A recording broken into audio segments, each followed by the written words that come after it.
Hai, Assalamualaikum semua. Nama saya Faisal Mustafa dan saya seorang EFR trainer.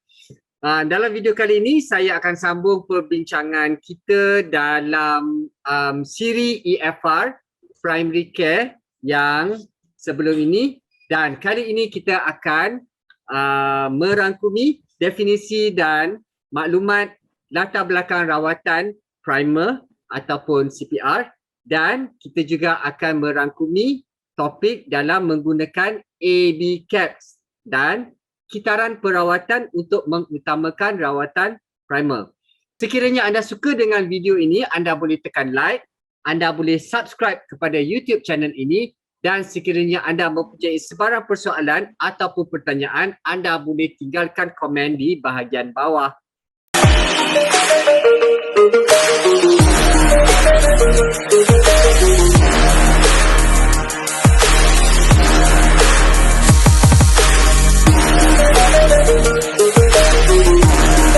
Stage 120, recognizing life-threatening problems. Saluran udara tersekat sepenuhnya ataupun parah. Itu dipanggil apa? Complete airway obstruction. Airway obstruction ni maksudnya inilah dia tersekat ataupun choking ataupun fasih ni pandai bahasa Melayu. Apa fasih? Dia tersangkut.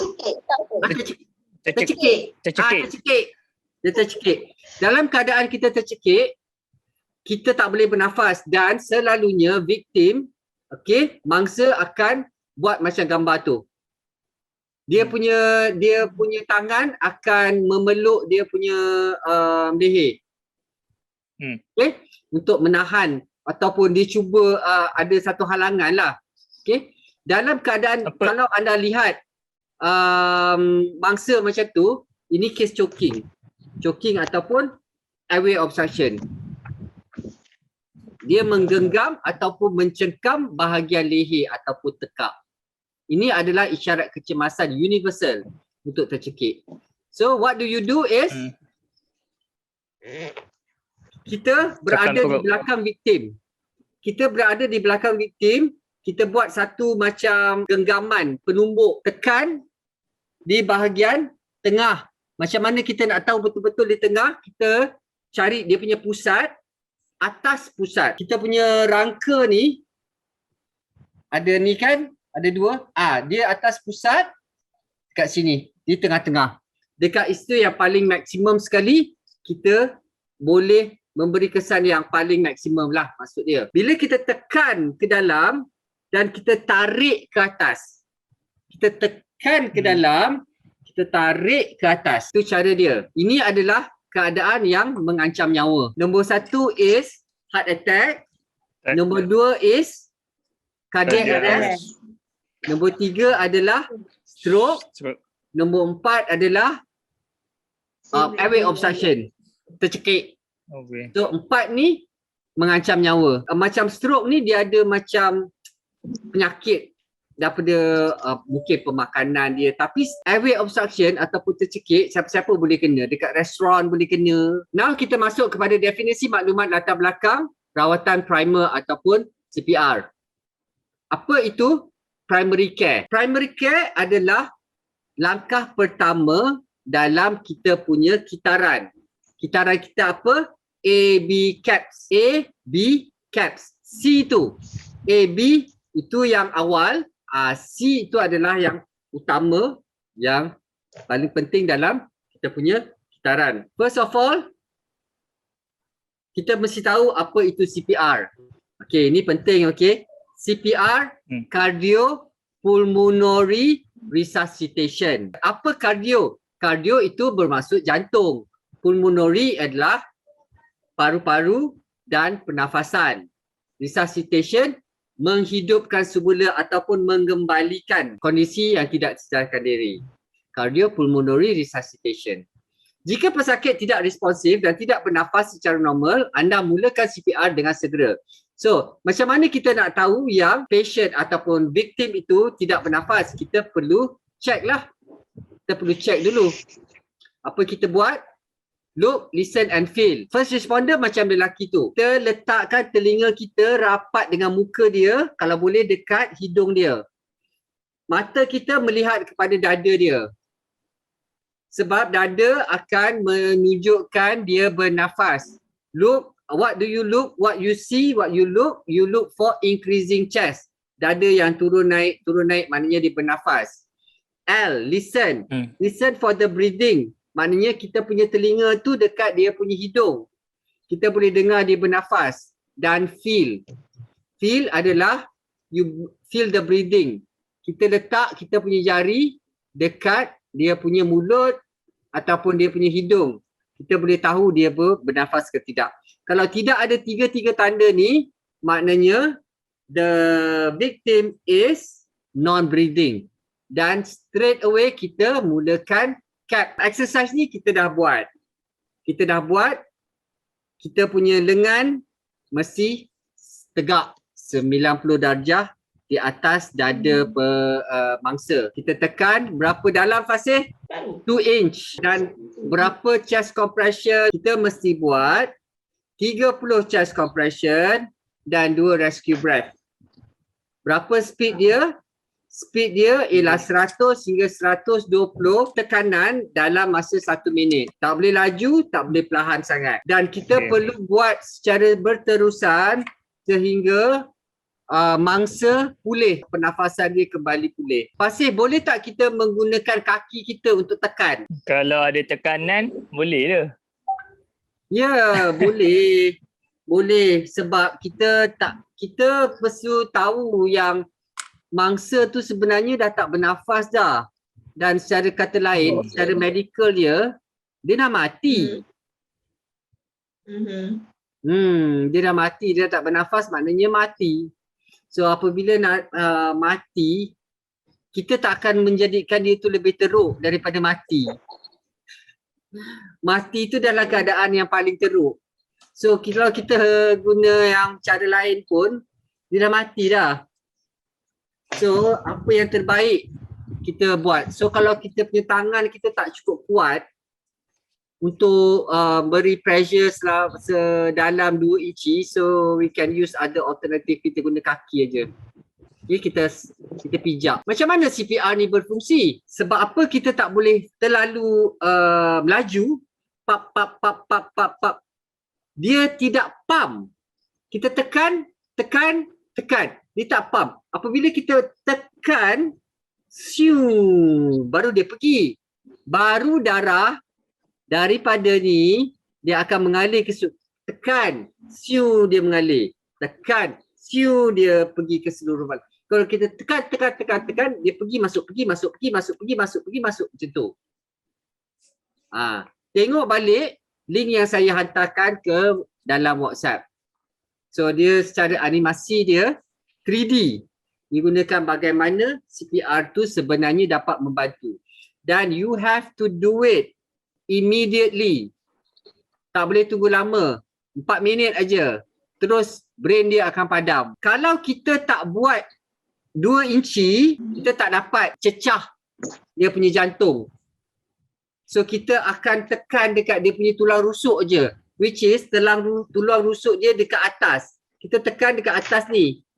So by right, kita kena tekan 2 inci supaya tulang rusuk dia memberi tekanan kepada dia punya jantung tu. Sebab itu yang Nas kata tadi, kita kena tekan sampai tu rusuk patah.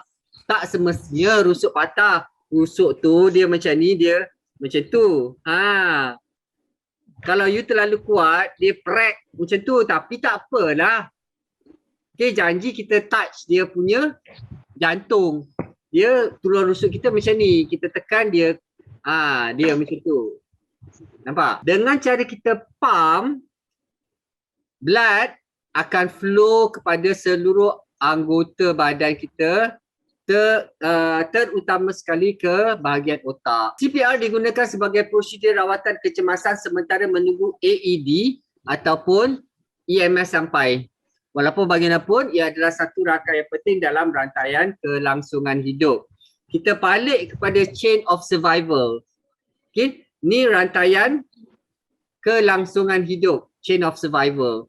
First, selepas kita call EMS dan kita dah tahu dia tak ada jantung, dia tak pernafasan dia tak ada kan, kita call, terus kita buat CPR awal, resusitasi kardiopulmonari, baru kita pergi buat defibrilasi awal. CPR memanjangkan peluang untuk resusitasi dengan ketara meningkatkan peluang pesakit untuk pulih. Kita tak boleh confirm ataupun jamin bahawa cara ini akan menyelamatkan nyawa dia, tetapi kita memberi peluang untuk diri kita selamatkan dia dan kita bagi peluang untuk dia hidup. Untuk pesakit yang tidak responsif, yang tidak ataupun yang tidak bernafas secara normal, dia mungkin jantung dia terhenti, cardiac arrest lah. Cardiac arrest, setelah anda menentukan yang pesakit tidak responsif dan tidak bernafas secara normal, terus call dan CPR. Mulakan CPR terus. Cardiac arrest juga. Apakah maksud tidak bernafas secara normal? Orang yang tidak responsif bernafas secara tercungap-cungap, tidak bernafas secara normal. Dia bernafas. Maknanya orang yang tercungap-cungap macam tu bernafas. So janganlah orang yang macam tu you bagi CPR. Kalau dia tidak bernafas, maksud dia tidak ada pergerakan. Kita tak rasa yang look, listen and feel tu. Kita confirm, kita tap, hello, my name is Faisal, I'm your first responder, may I help you? Tak respond. Kita look, listen and feel. Tak ada.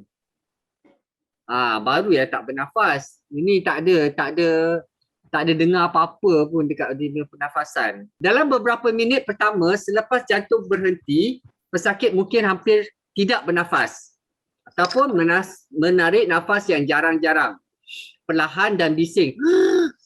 Dia panggil swoosh. Apa? That's another term. Dalam keadaan begini boleh, sebab dia punya jantung tu dia akan slowly, perlahan stop. Then you can do your CPR. Dia dalam keadaan yang perlahan tau Nas. Bukan kata kita kena tunggu dia sampai dia padam baru kita buat. Dalam konteks dia terang lah. Dia kata kat sini dalam beberapa minit pertama selepas jantung terhenti. Dia punya jantung tu akan slow down. Then boleh buat. Mula kita tengok dia bernafas. Lepas tu dia slow down. Mesti tak bernafas lah. Dia kata menarik nafas yang jarang-jarang, perlahan dan bising. Dia dah macam hujung nyawa. Has any of you experienced hujung nyawa tu tak? Di depan anda? Ada, nenek. Saya pun sama. Samalah. Mak saya. Pasir pernah? Belum. Di depan mata kita kan Nas. Kita tengok. Dia punya very sentimental lah. Kita tak boleh buat apa-apa pun. Dan memang Tuhan nak cari nyawa dia kan. Kita nak, tapi doktor buat CPR juga. Dia nak pulihkan kan. Tapi tak ada jaminan. That's how. Nas dah tengok depan mata. Begitulah dia. Sebab seseorang itu tidak bernafas. Dia ada 10 sebab orang tidak bernafas. Pertama, serangan jantung atau jantung terhenti dengan mengejut. Heart attack ataupun cardiac arrest. Nombor 2, tenggelam, kelemasan ataupun drowning. Nombor 3, stroke. Nombor 4, saluran pernafasan tersekap oleh benda asing, tercekik. Empat-empat yang kita bincang yang awal tu adalah semua dia boleh menggunakan CPR sebab dia tak bernafas dah. Tersedut asap, pengambilan dadah berlebihan, drug overdose, kejutan elektrik, sesak nafas, boleh terhenti, kecederaan. Kecederaan yang melampau sebab dia dah kekurangan darah yang banyak. Dia terus tidak bernafas. Macam taekwondo kecederaan. Tiba-tiba tepak terpitam. Dia tersesak nafas terus kan. Kecederaan ni dia lose a lot of blood, Nas. Oh, blood. Taekwondo tu boleh juga masa kalau kita sepak dia punya perut dia kan, lepas tu dia senak sampai dia boleh hilang pernafasan. Sambaran petir ke 10-10 ni boleh menyebabkan seseorang itu tidak bernafas. So bagaimana kita buat? Kita dah belajar kan? Kita open airway dan start rescue breath. Benda tu kita akan cover dalam kita punya skill exercises. Yang terakhir yang kita akan cover adalah menggunakan AB cap. Menggunakan AB cap dalam kitaran perawatan untuk mengutamakan rawatan primer. AB caps. Yang ini penting Nas awak airway open. B, breathing normally. Bernafas secara normal ke tidak. C, chest compression. Mampatan dada. A, airway open. B, breathing for patient. Bagi rescue breath. S adalah SSS, serious bleeding, shock dan Shock. Spinal injury. spinal injury. Betul. SSS. A, B, caps. Kita tengok A. A tu apa? A, airway. B, breathing. C, chest. S, serious. Ni membantu bagaimana dia membantu untuk mengingat. Kalau kita tengok kitaran ni kan, dia ada reason kenapa bulatan ni. Kita start dengan AB. Airway open, check breathing. Tak breathing, baru kita buat chest compression. Kalau airway open, breathing, skip CAB, kita terus pergi SSS. Kita check airway, kita check for breathing. So, jawapan dia breathing. So tak payah buat CAB, terus pergi kepada SSS. Kita check kepada primary care, kita check daripada primary assessment. Penilaian secara utama. Kan kita check kepala, kita check telinga, check bawah, semua sampai ke bawah. Serious bleeding, shock and spinal. Kalau AB, no breathing, then we start with chest compression, airway open, breathing. Maknanya CAB, chest compression 30, breathing 2. 30, 2. 30, 2. Sampai dia breathing. Baru akhir sekali baru kita pergi kepada, kalau dah breathing, baru kita pergi kepada SSS. Cuba baca situasi satu. Dah bersendirian dan menjumpai seseorang pesakit terbaring di halaman rumahnya. Dia tidak responsif dan tidak bernafas secara normal. Dia telah terjatuh di atas peralatan berkebun yang tajam dan telah memasuk kakinya. Kakinya berdarah. Bagi pesakit ini, apakah turutan rawatan kecemasan yang betul? Anda patut, first kali dia tak responsif, lepas tu dia tak bernafas. Of course lah dia kena buat CPR. Lepas tu barulah buat SSSS. Okey. So jawapan dia A ke B? Kalau saya letak B lah. Ya, betul. Fasih, situasi kedua. Seorang pelukis jatuh dari tangga tinggi ke atas lantai simen apabila anda menjumpainya. Dia mengerang dan bercakap tetapi jelas dalam kesakitan.